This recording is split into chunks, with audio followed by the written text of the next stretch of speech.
I want to thank Chairman Goodlatte for supporting the Special House Judiciary Committee Task Force on Executive Overreach, which will examine the problem of Congress's gradual ceding of legislative power to other parts of the federal government and the President's taking additional legislative powers even beyond that.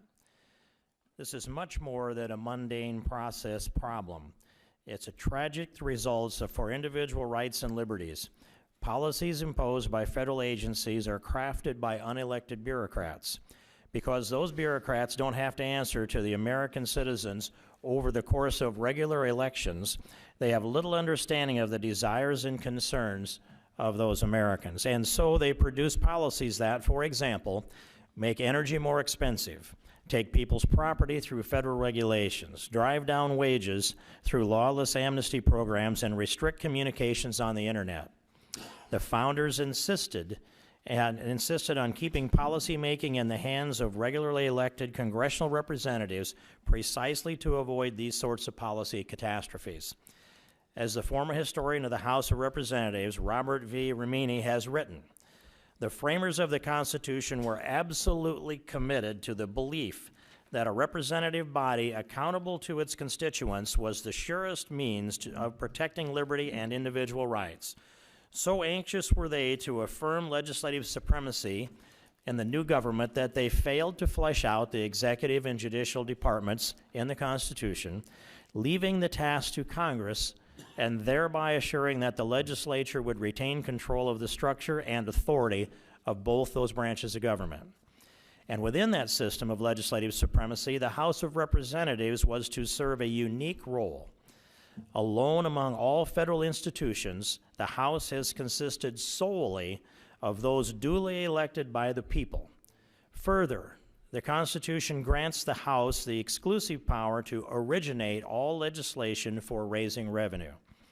The House of Representatives is the most regularly elected body in the federal government.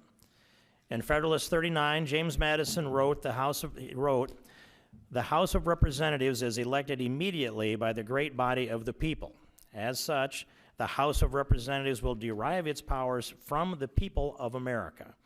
In Federalist 52, Madison elaborated, as it is essential to liberty that the government in general should have a common interest with the people, so it is particularly essential that the House should have an immediate dependence on and an intimate sympathy with the people.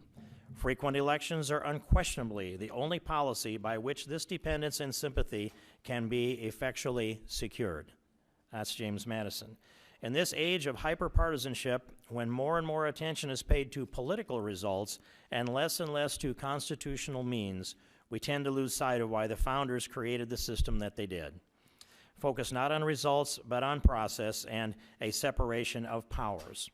Under that system of a separation of powers, each branch of the federal government was expected to protect its own constitutional powers such that no single branch accrued power it wasn't allocated by the Constitution. The founders understood that individuals were free in direct proportion to each branch of the federal government staying strictly within its own bounds, and the most important lane was the legislative lane, a narrow road of strictly enumerated powers ridden by a Congress consisted of duly elected representatives, with the House of Representatives, the body most regularly elected, and with special powers over the origination of revenue bills in the driver's seat.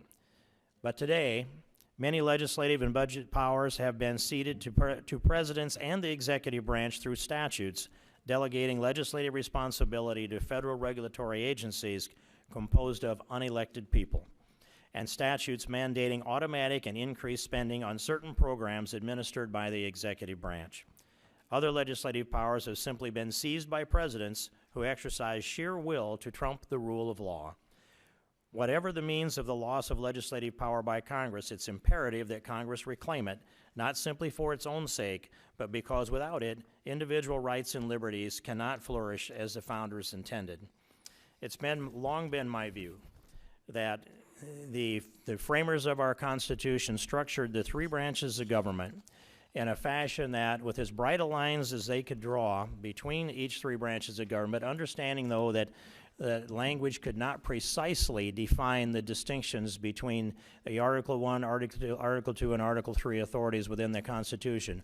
But they did rely on human nature, and they believed that each branch of government would jealously protect the powers granted to it in the Constitution, and there would be a static tension that would be achieved between the three branches of government. I believe that has shifted over the years, and we're here to address this in this task force. And again, I thank Chairman Goodlatte for organizing this task force, and I would recognize the ranking member, Mr. Cohen, for his opening statement.